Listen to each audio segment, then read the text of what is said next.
નમસ્કાર, ગ્રાઉન્ડ રિપોર્ટમાં આપનું સ્વાગત છે. હું છું આપની સાથે સંધ્યા. ભર ઉનાળે રાજ્યમાં ફરી એકવાર વરસાદની આગાહી છે અને આ વખતે જેવો તેવો નહીં પરંતુ વંટોળિયો વરસાદ આવે તેવી શક્યતા છે. એટલે કે વરસાદ આવશે અને સાથે આંધી વંટોળ પણ લાવશે. જુઓ શું કહી રહ્યા છે હવામાન નિષ્ણાત અને હવામાન વિભાગે પણ શું કરી છે આગાહી.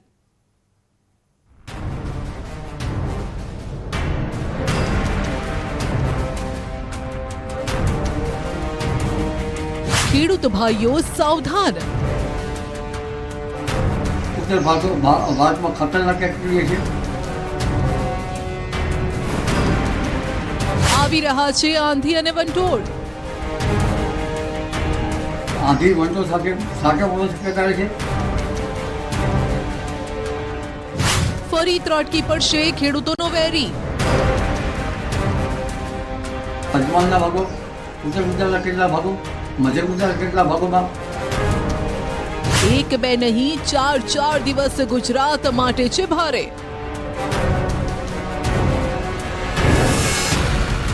પરેશ ગોસ્વામીએ પણ કહ્યું છે કે રાજ્યમાં ઉડશે ધૂળની ડમરીઓ. ધૂળના વંટોળિયાઓ પણ જોવા મળશે. એક પ્રકારે અમુક વિસ્તારની અંદર ધૂળની આંધી જોવા મળે. અરે રાજાથી રાજ મેઘરાજા. હજુ તો લોકોએ કેરીનો સ્વાદ ચાખ્યો નથી. હજુ તો કેસર ખાવાની બાકી છે.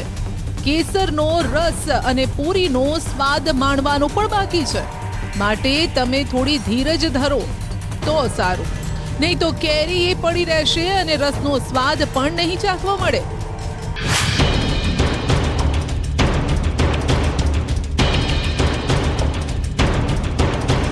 બસ હાલ તો કંઈક મેઘરાજાને આવી જ અરજ કરવી પડે તેવી સ્થિતિ છે. કારણ કે જે પ્રમાણેની આગાહી છે તેવો વરસાદ પડ્યો તો આંબા પરથી કેરીની સાથે પાંદડા પણ ખરી પડશે. રાજ્યમાં ફરી એકવાર કમોસમી વરસાદની શક્યતા છે. આ વખતે 4 દિવસ ગુજરાતના ખેડૂતો માટે ભારે છે. આમ તો આ વરસાદ પ્રી મોન્સૂન એક્ટિવિટીના ભાગરૂપે પડવાનો છે. પરંતુ હાલ જે સમય છે તે પ્રમાણે જો મેઘરાજા પધારશે તો ખેડૂતોને આર્થિક ફટકો પડવાનું નક્કી છે.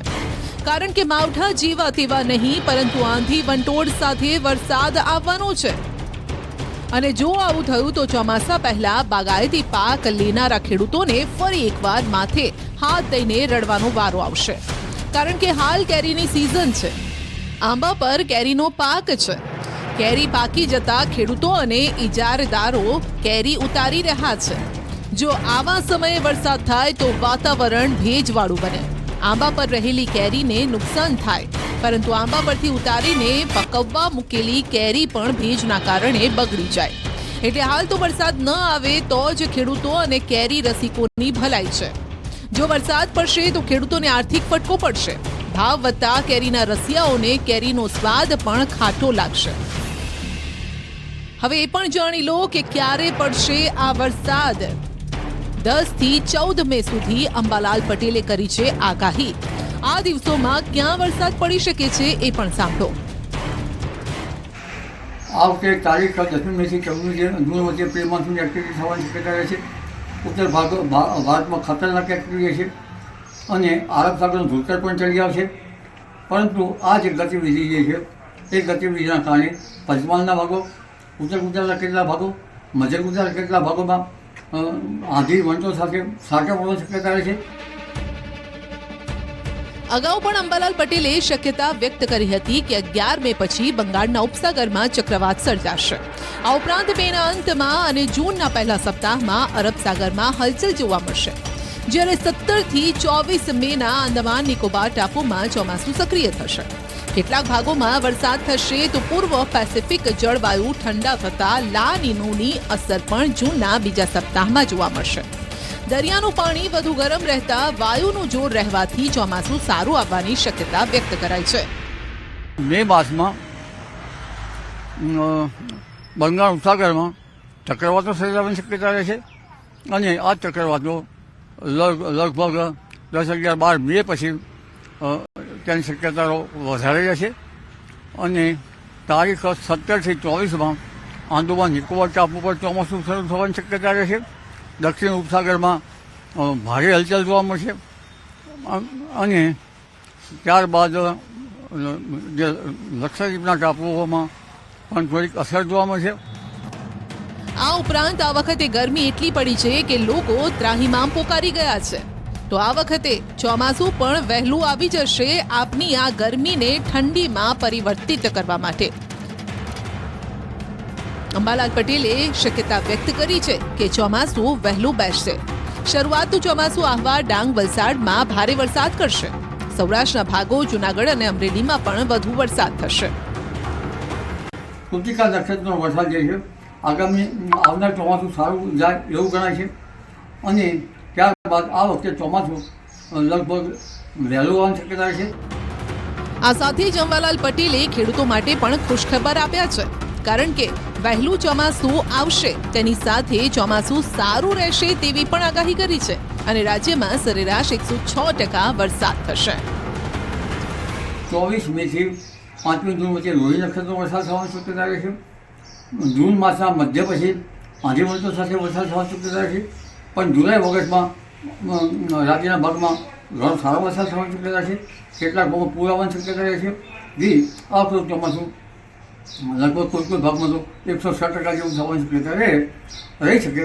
અને સૌરાષ્ટ્રના દક્ષિણ ભાગમાં ભારે વરસાદ થવાની શક્યતા રહે છે. કચ્છના ભાગોમાં પણ સારો વરસાદ થવાની શક્યતા રહે છે. આ તરફ હવામાન નિષ્ણાંત પરેશ ગોસ્વામીએ પણ રાજ્યમાં ધૂળની ડમરીઓ ઉડવાની શક્યતા વ્યક્ત કરી છે. તેમણે રાજ્યમાં આવું વાતાવરણ શા માટે સર્જાશે તેનું કારણ પણ આપ્યું છે. સાંભળો. એટલે કે રાજ્યના અનેક વિસ્તારોની અંદર ઉષ્ણતામાનને કારણે જે આ તાપમાન ઊંચું છે અને જે પવનની સ્પીડ નોર્મલ છે એને કારણે ધૂળના વંટોળિયાઓ પણ જોવા મળશે. એક પ્રકારે અમુક વિસ્તારની અંદર ધૂળની આંધી જોવા મળે તેવી શક્યતાઓ છે. અને અમુક વિસ્તારમાં ધૂળની આંધીને કારણે વાતાવરણ છે એટલે કે જે હવામાનની અંદર જે વિઝિબિલિટી હોય છે એ પણ ડાઉન થઈ શકે છે. એક પ્રકારે ધુમ્મસ જેવો માહોલ પણ અમુક વિસ્તારોની અંદર જોવા મળે તેવી શક્યતાઓ છે. એટલે આવનારા 2-3 દિવસ સુધી આ પ્રકારનો માહોલ જોવા મળશે. ધૂળિયા વાતાવરણ સાથે સાથે રાજ્યમાં હળવા વરસાદી ઝાપટાની પણ આગાહી પરેશ ગોસ્વામીએ કરી છે. પરેશ ગોસ્વામીએ શક્યતા વ્યક્ત કરી છે કે આ વરસાદી ઝાપટાથી ખેડૂતોએ ડરવાની જરૂર નથી. ઝાપટા એટલા તીવ્ર નહીં હોય કે ખેડૂતોની ખેતીને નુકસાન થાય. એટલે ઊંચા તાપમાનને કારણે અમુક વિસ્તારોની અંદર લોકલ સિસ્ટમ બંધાશે. લોકલ સિસ્ટમને કારણે છૂટાછવાયા એકદમ હળવા સામાન્ય છાંટા પડે. જો કે આમાં કોઈ મોટો વરસાદ થાય કે પ્રી મોન્સૂન એક્ટિવિટી એવી તીવ્ર થઈ જાય કે જેને કારણે આપણે ખેતી પાકનું કે આપણું જે કોઈ સરસામાનને કે નુકસાન થાય એવી શક્યતાઓ નથી. એટલે કોઈ મોટો વરસાદ નથી થવાનો. એકદમ છૂટાછવાયા છાંટા હશે કે જેને કારણે તમારે કંઈ ખેત ઉત્પાદન અથવા તો અન્ય ચારો કે કોઈ વસ્તુ ખુલ્લામાં પડી હશે તો પણ આ છાંટાને કારણે બગાડ થાય એટલો મોટો વરસાદ નહીં હોય. આ ઉપરાંત હવામાન વિભાગે પણ 11 થી 13 સુધીમાં છૂટાછવાયા વરસાદની આગાહી કરી છે. તેમનું માનીએ તો 11 મે ડાંગ જિલ્લામાં છૂટો છવાયો વરસાદ પડશે. 12 મે 6 જિલ્લા અને 1 કેન્દ્ર શાસિત પ્રદેશમાં પણ વરસાદની શક્યતા છે.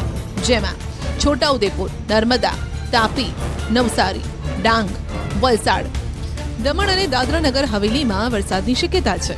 જ્યારે 13મી મે છોટાઉદેપુર, નર્મદા, તાપી, નવસારી, ડાંગ, વલસાડ, દમણ અને દાદરા નગર હવેલીમાં વરસાદની શક્યતા છે. આ ઉપરાંત ગરમી હજુ પણ પીછો છોડવા માટે તૈયાર નથી. આગામી એકાદ દિવસ હજુ પણ તાપમાનનો પારો હાઈ રહેવાનો છે.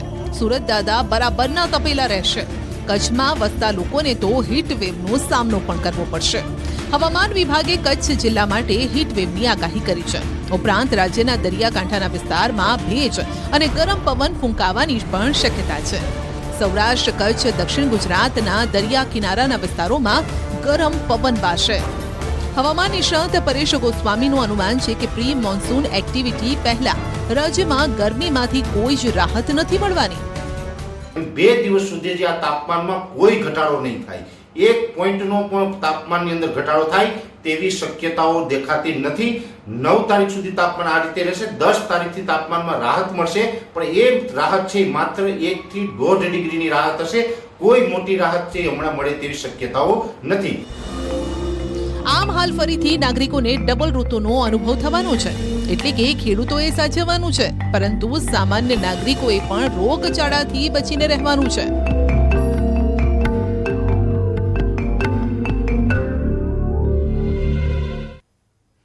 ગુજરાતમાં લોકસભા ચૂંટણીના મતદાન સમયે થયું બૂથ કેપ્ચરિંગ અને એક વિડીયો વાયરલ થયો અને વિડીયોની સત્યતા જાણવાનો ન્યૂઝ 18 ગુજરાતીએ પ્રયાસ કર્યો. ત્યારબાદ બૂથ કેપ્ચરિંગ કેસમાં તંત્ર હરકતમાં આવ્યું. એટલું જ નહીં, બની શકે કે હવે આ બૂથ પર ફરી મતદાન પણ થઈ શકે. તંત્ર તપાસ કરી રહ્યું છે કે જો તપાસમાં કંઈ કાળું ધોળું નીકળશે તો ફરીથી મતદાન થાય તેવું પણ શક્ય છે. જો કે પહેલા આ ઘટના પર નજર કરીએ. બૂથ પર શું થયું અને કેમ આવી પરિસ્થિતિ સર્જાઈ છે.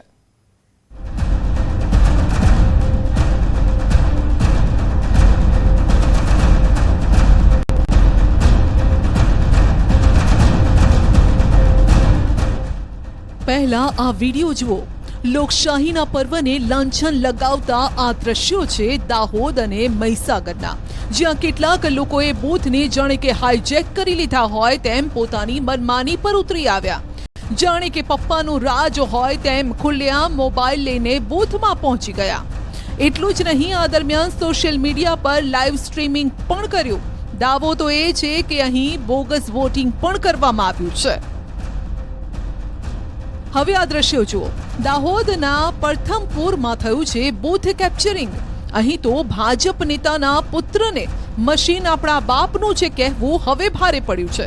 તેને જેલના સળિયા પાછળ ધકેલી દેવામાં આવ્યો છે. સાથે 2 આરોપીઓ પણ છે. વાત કંઈક એમ છે કે મતદાન દરમિયાન સંતરામપુરના પ્રથમપુર ગામમાં બૂથ કેપ્ચરિંગનો વિડીયો સામે આવતા ચકચાર મચી ગઈ. ચારેય તરફ બસ એક જ ચર્ચા ચાલી કે શું આ છે આપણી લોકશાહી? ચૂંટણી પંચ કેમ કંઈ બોલતું નથી? જો કે આ વિડીયો સામે આવ્યા બાદ ચૂંટણી પંચના કાન ઊંચા થયા. લોકશાહી બચાવવા માટે તેમણે પણ કાયદાકીય કાર્યવાહી શરૂ કરી. મહત્વનું છે કે દાહોદના પ્રથમપુરમાં આ કૃત્ય બીજા કોઈએ નહીં પરંતુ ભાજપ નેતા રમેશ ભાભોરના પુત્ર વિજય ભાભોરે કર્યું હતું. તે મોબાઈલ લઈને બૂથમાં પહોંચે છે અને ત્યારબાદ તે સોશિયલ મીડિયા પર લાઈવ સ્ટ્રીમિંગ કરવાનું શરૂ કરે છે, જેમાં કેટલાક એવા શબ્દો પણ બોલે છે જે અમે આપને સંભળાવી શકીએ તેમ નથી. અને ખુલ્લેઆમ બોલી રહ્યો છે કે આ તો આપણું જ છે, ડરવાની જરૂર નથી, અહીંયા એક જ ચાલે. આ વિડીયો જેણે પણ જોયો તે સૌ કોઈ ચોંકી ઉઠ્યા. કદાચ દેશમાં પહેલું આવું લાઈવ સ્ટ્રીમિંગ હશે જ્યાં આ રીતે બૂથ કેપ્ચરિંગ કરાયું. કારણ કે વિજય ભાભોરે બૂથ કેપ્ચર કરી અને લાઈવ સ્ટ્રીમિંગ કર્યું હતું. આટલું જ નહીં, લાઈવ સ્ટ્રીમિંગમાં તે બોલ્યો છે કે મશીન આપણા બાપનું છે. ફાયર જ હોય મારા ભાઈનું જ ચાલે. બીજો ભાભોર એટલે વાત ખલાસ, એક જ ચાલે ભાભોર. મશીન બસીન બધું આપણા બાપનું જ છે. મશીન હે આપણા બાપનું જ છે.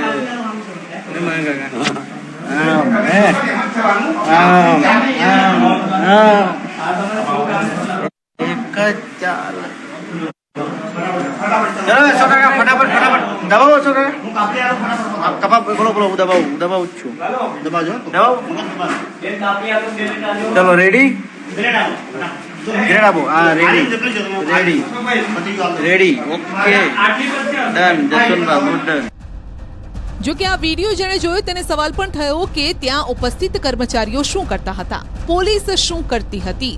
જો કે વાત સામે આવી છે કે તેણે બધાને ડરાવી અને ધમકાવીને રાખ્યા હતા. જો કે ઘટના ગઈકાલની છે પરંતુ એક્શન આજે લેવાયું છે જ્યારે મીડિયામાં આ વિડીયો આવ્યો. આ ઘટના બાદ પોલીસ એક્શનમાં આવી બૂથ કેપ્ચરિંગ કરનાર ભાજપ નેતા પુત્રની ધરપકડ થઈ. બૂથ કેપ્ચરિંગ કરનાર વિજય ભાભોરની સાથે જે અન્ય એક શખ્સ દેખાઈ રહ્યો છે તેને પણ ઝડપી લેવાયો. ઉપરાંત ચૂંટણી પંચે જિલ્લા ચૂંટણી અધિકારી પાસે રિપોર્ટ માંગ્યો. બૂથ અધિકારી સામે કાર્યવાહી કરવા પણ સૂચના અપાઈ અને रिपोर्ट बाद चुनावी पंच कार्यवाही करशे.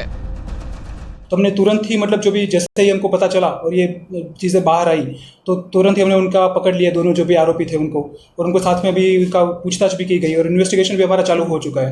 और सारे एविडेंस कलेक्शन की भी सारी चीज़ें थी, वो भी हमने क्विकली सारी चीज़ें कर ली है.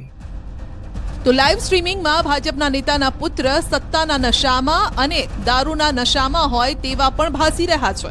आ समग्र घटनानो विडियो वायरल थया बाद भाजप नेता अने तेना पुत्रनी घोर निंदा थई रही छे.